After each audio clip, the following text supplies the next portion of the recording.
आपका देखिए दांत पे टच कर रहा है, त थ द ध। लेकिन जो ही आप कहते हैं न न, तो दांत पे जीभ टच नहीं करती है। अंदर से ध्वनि निकलती है तो हमारी जीवा मूर्धा में टच करती है, यानी कि ध्वनियों को मूर्धा पर जाकर अवरुद्ध करती है, तो अंदर से ध्वनि निकलती है श श श। पिछले वीडियो पे मैंने बताया था कि वर्णमाला में जो वर्णों का क्रम है वो कैसे निर्धारित किया गया था। इतना वैज्ञानिक तरीके से, इतने बढ़िया तरीके से अपने हिंदी वर्णमाला के वर्णों का जो क्रम है, आप में से जितने लोगों का भी जो कमेंट आया, मतलब अब क्या बताऊं, दिल खुश हो गया था। तो ये वैज्ञानिक पद्धति जो वर्णमाला की है उस पर हम गर्व करते हैं, हमें गर्व होना भी चाहिए। लेकिन मैंने जो पिछले वीडियो में जो बताया था वो क से लेकर के म तक की बात थी कि क के बाद ही ख क्यों आता है, ख के बाद ही ग क्यों आता है और ग के बाद ही घ क्यों आता है। वर्णमाला का क्रम भाई जैसा बना हो तो वैसा हम लोग पढ़ते, तो ख से शुरू कर दिया गया होता तो जाहिर सी बात है हम लोग ख से ही पढ़ते। शुरुआत अगर च से की गई होती तो जाहिर सी बात हम लोग च से पढ़ते। ठीक है, आप में से जितने लोग वो वीडियो नहीं देखे होंगे वो जाकर के डिस्क्रिप्शन बॉक्स में मैंने उसका लिंक भी डाल दिया है, वो देख लीजिएगा, या फिर आई बटन पे चेक कर लीजिएगा, उस पे होगा, ये उसका थंबनेल होगा कि क के बाद ही ख क्यों आता है। आप में से कई लोगों का कमेंट आया सर य र ल व या श श स ह, इसका भी क्रम बता दीजिए। तो चलिए आज वही देखा जाए कि य के बाद ही र क्यों आता है, फिर उसके बाद ल क्यों आता है, फिर व क्यों आता है, य र ल व, यही क्रम क्यों है। पहले व हो सकता था, पहले ल हो सकता था, है कि नहीं, या फिर तीन जो श है, श श स, ये तीनों जो है ये पहले स हो सकता था फिर श हो सकता था, हो सकता था नहीं हो सकता था। तो याद कीजिए जो पिछला वीडियो में जो बनाया था, तो ये जो क ख बताया था, फिर अगर आप में से जो लोग नहीं देखे हैं पिछला वीडियो देख लीजिएगा, बहुत अच्छे से समझ में आ जाएगा कि ये अल्प प्राण था, ये महाप्राण था, फिर ये अल्प प्राण था, ये महाप्राण था और ये अल्प प्राण था। तो अल्प प्राण और महाप्राण वाला कॉन्सेप्ट तो समझ में आया ही होगा। उसके बाद एक और चीज मैंने बताया था कि ये जो क और ख, ये पहले की दो जो पंक्तियां होती हैं ये अघोष होती हैं और पीछे की तीनों पंक्तियां वो सघोष होती हैं, और अघोष और सघोष। तो जो लोग नहीं देखे होंगे पिछला वीडियो, उनसे बस एक मिनट में ये बता दूं कि अल्प प्राण का मतलब सिर्फ यह है कि जिस वर्ण के उच्चारण में कम ध्वनि निकले, अंदर से जो सांसें निकलती हैं, जो अंदर से ये जो ध्वनि निकलती है हमारी बाहर, तो कम निकले तो अल्प प्राण कहते हैं, ज्यादा निकले तो महाप्राण कहते हैं। जिस भी व्यंजन के उच्चारण में कम ध्वनि निकले तो अल्प प्राण, ज्यादा ध्वनि निकले तो महाप्राण या दीर्घ प्राण। सघोष सघोष में क्या था कि जब ध्वनि निकलती है तो एक मतलब एक तरह से कहा जाए कि सादी ध्वनि, एकदम सादा सादा निकले तो उसे अघोष कहते हैं। लेकिन उसी ध्वनि में कंपन ज्यादा हो जाए, कंपन हो जाए, घोष या गूंज शामिल हो जाए, तो गूं गूं करके ऐसे जैसे झनकार उसमें शामिल हो जाए, उसे सघोष कहते हैं। अब चूंकि ये चीजें पिछले वीडियो में हो गई थी बातें, आज बात इसकी य र ल व श श स ह छ त्र ज्ञ, इनका क्रम कैसे निर्धारित हुआ। तो देखिए क से लेकर के म तक जो क्रम निर्धारित था वो हमारे मुख में 5 जो उच्चारण वाले स्थान हैं जिनसे ध्वनियां टकराती हैं या ध्वनियों में अवरोध उत्पन्न किया जाता है, तो अलग अलग ध्वनियां पता चलती हैं। सबसे पहले कंठ था, कंठ के बाद तालु, तालु के बाद मूर्धा, मूर्धा के बाद दंत, दंत के बाद ओष्ठ, ये 5 था। अब यहां पे देखिएगा तो पांचों तो क्रम से हो गया था। अब ये जो ध्वनि आपके सामने है, जो वर्ण आपके सामने, ये कुछ अपवाद हैं। अब अपवाद कैसे हैं, अब जरा ध्यान से देखिए। सबसे पहले मैं बात कर लूं य र ल व। हिंदी में जो पढ़ते हैं इसे, उसे कहा जाता है अर्ध स्वर व्यंजन, इसे क्या कहा जाता है? इसे कहा जाता है अर्ध स्वर व्यंजन कहा जाता है। इसे कहा जाता है अर्ध स्वर व्यंजन। अब अर्धस्वर क्यों कहा जाता है? अब ध्यान से देखिएगा, ये जो य है, ये जो य है, ये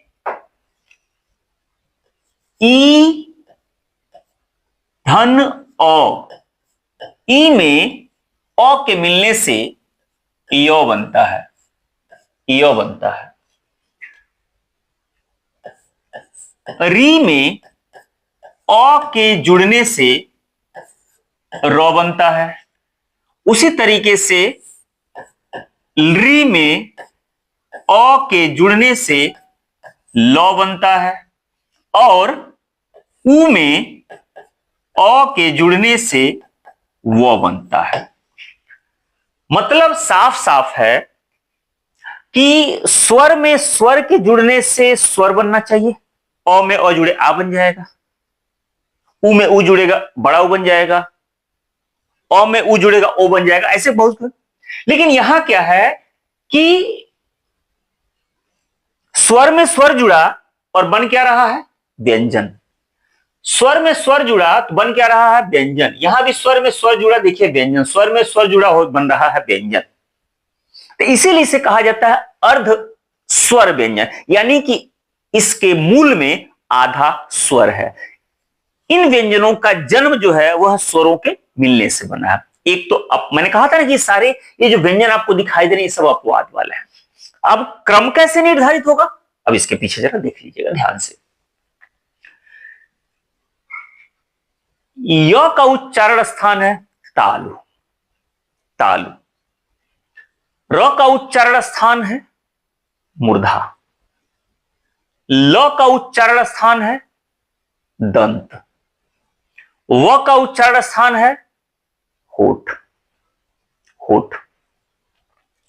तो अगर पिछला वीडियो आप देखे होंगे तो मैंने कहा था कि जो मुख से जो ध्वनियां निकलती हैं सबसे पहले कंठ, कंठ के बाद आता है तालु, तालु के बाद आता है मूर्धा और मूर्धा के बाद आता है यहां पर दांत, दंत जिसे कहते हैं, और यहां पर आता है होठ यानी कि ओष्ठ। अंदर से क्रम यही है, सबसे पहले कंठ, फिर उसके बाद तालु, फिर उसके बाद मूर्धा, फिर उसके बाद दंत, फिर उसके बाद ओष्ठ। ये बताया था, सब लोग जानते भी होंगे। अब अर्ध स्वर तो है ही, अब ई में अ जोड़ने से य बनता है। मतलब आप कह सकते हैं, मतलब आप ये कह सकते हैं कि य जो है यह कौन सा है? यह तालु है, यानी कि तालव्य। आप इसे क्या कहेंगे? तालव्य कहेंगे, तालव्य कहेंगे। र मूर्धा से है, यानी कि आप इसे मूर्धन्य कहेंगे, आप इसे मूर्धन्य कहेंगे। ल दांत से है, हालांकि अपवाद, अभी इसमें एक और बात बताऊंगा, रियल में ये दांत से नहीं है, लेकिन फिर भी दंत कहा जाता है। ये आप इसे कहेंगे, आप इसे कहेंगे दंत, आप इसे दंत व्यंजन कहते हैं। और वो जो होता है यह ओष्ठ होता है, लेकिन इसमें भी अभी अपवाद है, वो भी मैं बता रहा हूं। इसमें भी अभी अपवाद है, वो भी मैं बता रहा हूं। ये ओष्ठ हो गया। अब ध्यान से सुनिएगा। अच्छा एक और बात बताइए, ई और औ को एक साथ जरा बोलिएगा। ई ई ई ई ई, जब एक साथ बोलते हैं तो य की ध्वनि निकलती है। री और र को एक साथ बोलिए, रिय री री रिय, तो रिय र बोलता है। ली और अ, ली और अ, ली ल बनता है। उ और अ एक साथ बोलने पर उ उ, तो यानी कि व का उच्चारण होता है। अब आप कहेंगे, आप में से बहुत सारे लोग कुछ जानते भी होंगे, लेकिन कुछ लोग नहीं जो जानते हैं कि सर ये कौन सा व्यंजन है, ये कौन सा स्वर है, ये कौन सा वर्ण है। ऐसे लिखा गया है, याद रखिएगा। ये संस्कृत का मूल स्वर है ली, हालांकि हिंदी में इसका प्रयोग नहीं होता है। हिंदी में तो अब री का प्रयोग भी बड़ी कई जगह लोग नहीं करते हैं। अब री के जगह पर री से काम चलाया जा रहा है। तो धीरे धीरे ऐसी उम्मीद की जा रही है कि कल के डेट में री भी विलुप्त हो जाएगा। इस री की कोई जरूरत हमारे यहां नहीं है, हमारे यहां का मतलब हिंदी में नहीं है। अब आप लॉ में री को जोड़ देंगे तो री बन के तैयार हो जाएगा। इसलिए हिंदी में इसकी जरूरत नहीं पड़ी, हिंदी में इसकी जरूरत नहीं पड़ी। तो बात समझ में आ गई, वो संस्कृत का है, इतनी बात तो समझ में आ गई। तो खैर वो संस्कृत का है तो उससे हमको लेना देना नहीं है। तो ये तो हो गया। अब सबसे पहले कंठ तो है नहीं, सबसे पहले ताल, तालु के बाद से मूर्धा, मूर्धा के बाद से दंत और दंत के बाद से ओष्ठ। ये क्रम ही है। ऐसे कंठ अगर नहीं है तो तालु, तालु के बाद से मूर्धा, मूर्धा के बाद से दंत, दंत के बाद से ओष्ठ। तो इसका क्रम तो समझ में आ गया कि क्यों पहले य, फिर उसके बाद क्यों र, फिर उसके बाद क्यों ल, क्यों वो, ये तो समझ में आ गया। एक और अपवाद, अपवाद अभी मैंने कहा था कि अपवाद देख लीजिएगा। ल को वत्सर्य कहते हैं। अब वत्सर्य क्या है? जब आप कहते हैं त थ द ध न, अपवाद पिछले वाले वीडियो में जो बताया था कि त थ द ध न, वहां भी कुछ अपवाद है।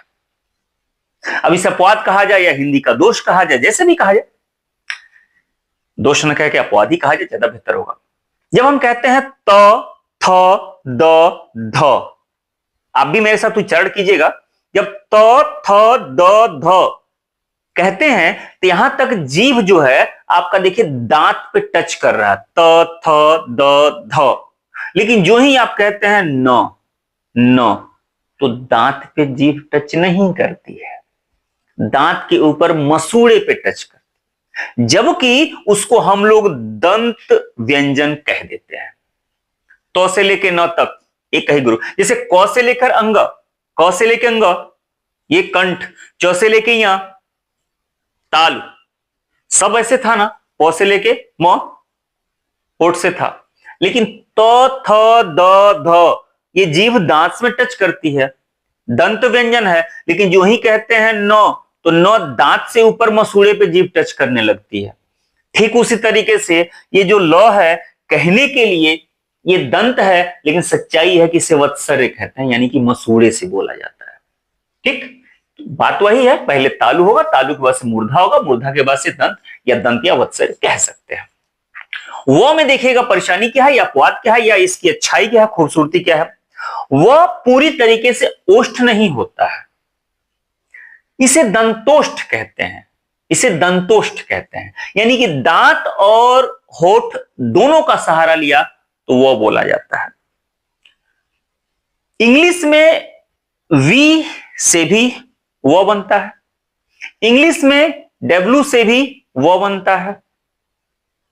लेकिन अब देखिएगा उच्चारण का फर्क, एक दोनों होठ गोल करके बोला जाता है व ऐसे बोला जाता है व, और एक जो है नीचे वाले होठ को ऊपर वाले दांत से थोड़ा सा दबा के बोला जाता है व व व व व।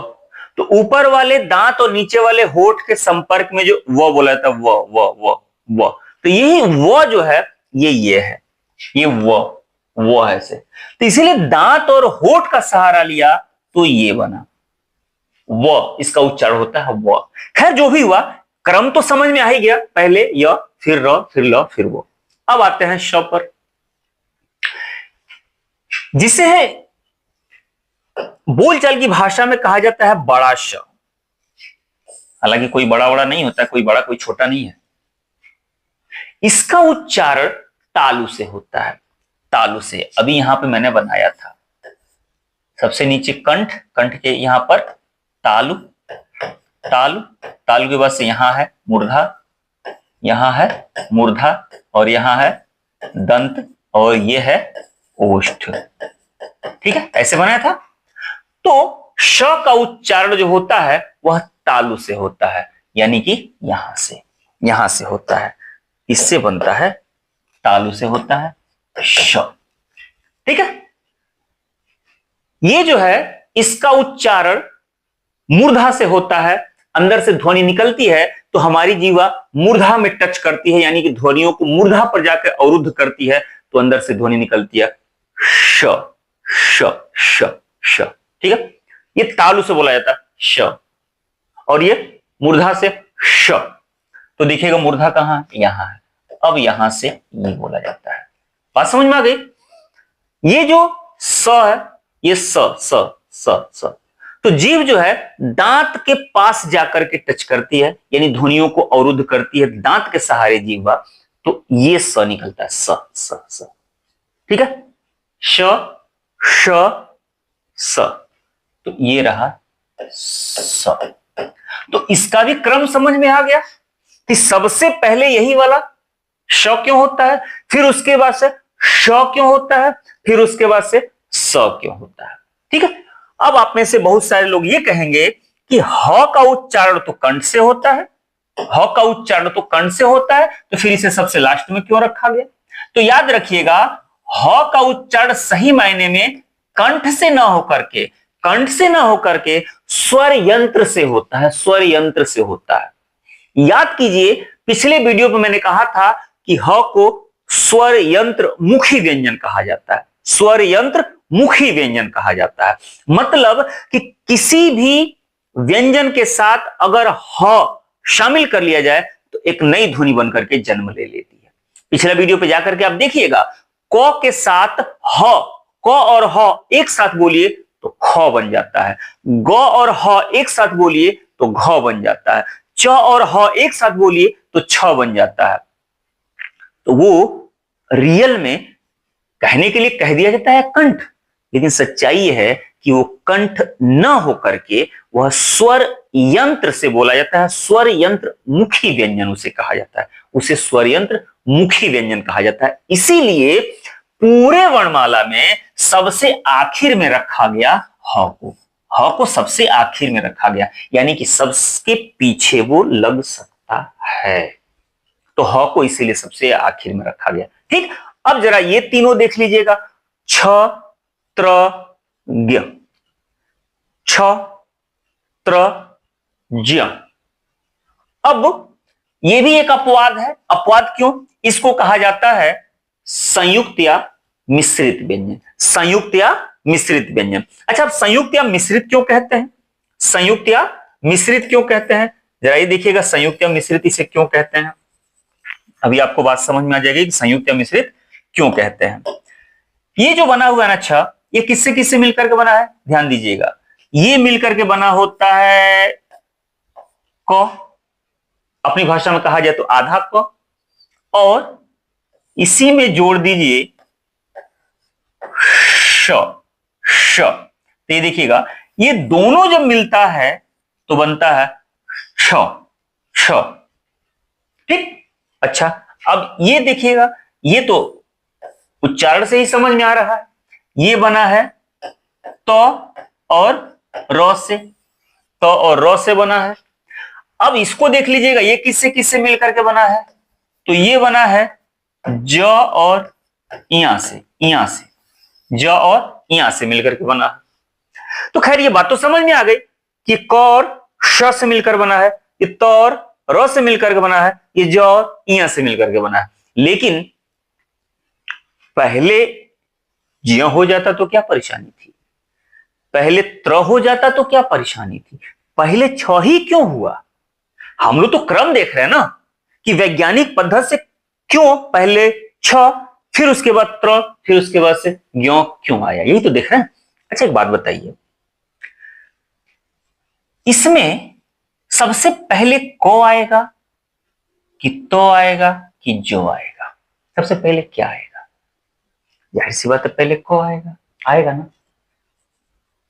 अच्छा, उसके बाद आप कह सकते हैं कि सर ये तो समझ में आ गया कि सबसे पहले को आएगा इसलिए इसको रख दिए, लेकिन यहां तो और जो में तो पहले तो जो आ जाएगा, पहले तो जो आ जाएगा, है ना। तो अगर अगर छ हो भी गया तो छ के बाद से तो ज्ञ होना चाहिए, फिर उसके बाद त्र होना चाहिए, है ना। लेकिन ना, वर्णमाला में क और त और ज नहीं देखना है।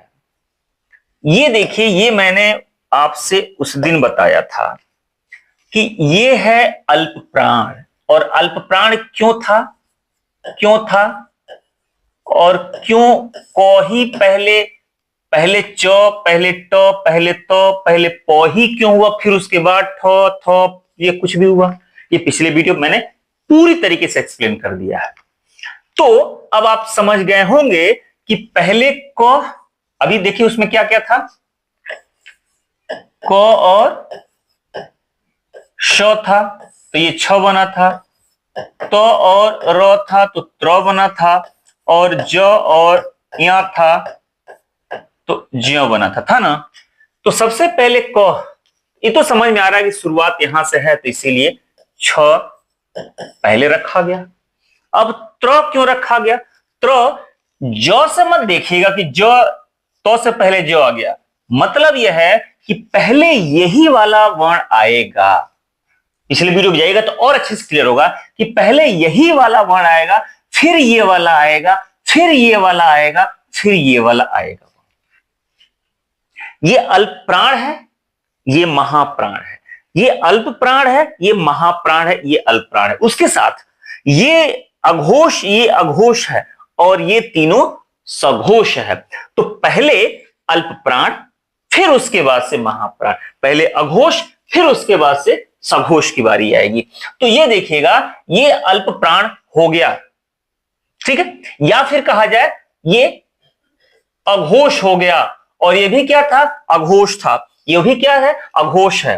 वो भी क्या है? देखिए अगर बात करें यहां पर देखिए तो य र ल व यहां होता है, और ये श श श यहां होता है। तो ये दोनों अघोष था, तो क और श, क यहां है, श यहां है, इसीलिए सबसे पहले रखा गया छ को। और छ के बाद सब देखिएगा त और र, तो त आपका यहां है और र आपका यहां है, पहले यहां फिर ये दोनों कालम यानी कि अल्पप्राण, अल्पप्राण यानी कि अघोष शब्द, ठीक है। तो उसके बाद रखा गया त्र को रखा गया, और आखिर में देखिएगा य और या यानी कि दोनों जो है, दोनों ये सघोष है, ये दोनों अघोष था तो ये दोनों सघोष था। इसमें दोनों यानी क और श दोनों वर्ण इसमें अघोष लगे हुए हैं, पूरी तरीके से अघोष है।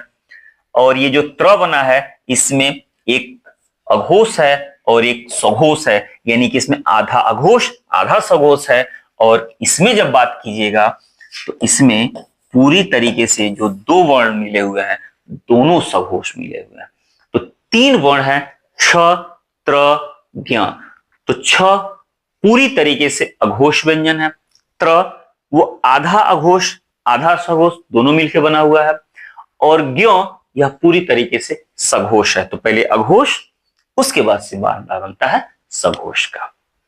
तो बात क्लियर हुई ना कि इनका क्रम कैसे निर्धारित हुआ है। तो जो पिछला वीडियो देखे होंगे वो तो बहुत अच्छे से समझ रहे होंगे मेरी बात को। जो लोग नहीं देखे होंगे तो सबसे पहले पिछला वीडियो जाकर के देख लीजिएगा, उसका लिंक डिस्क्रिप्शन बॉक्स में दे दिया हूं या आई बटन पे दिया हूं, आप लोग जाकर के देख लीजिएगा। उसके बाद इस वीडियो को देखिएगा, एकदम सब कुछ क्लियर हो जाएगा। और फिर आपको गर्व होगा कि हिंदी जैसी या देवनागरी लिपि की जो वर्णमाला का क्रम है, ऐसा वैज्ञानिक वर्णमाला शायद दुनिया की किसी भाषा में होगा, है ना। तो वीडियो कैसा लगा ये कमेंट करके जो बताइएगा। बहुत सारे लोगों का कमेंट आ रहा था कि सर य र ल व छ छ त्र का बता दीजिए, आज वो भी बता दिया मैंने। तो कमेंट करके बताइएगा। अपना प्यार ऐसे बनाए रखिए, मिलते हैं ऐसे किसी मजेदार टॉपिक के साथ, वीडियो के साथ। तब तक अपना ख्याल रखिए। बाय।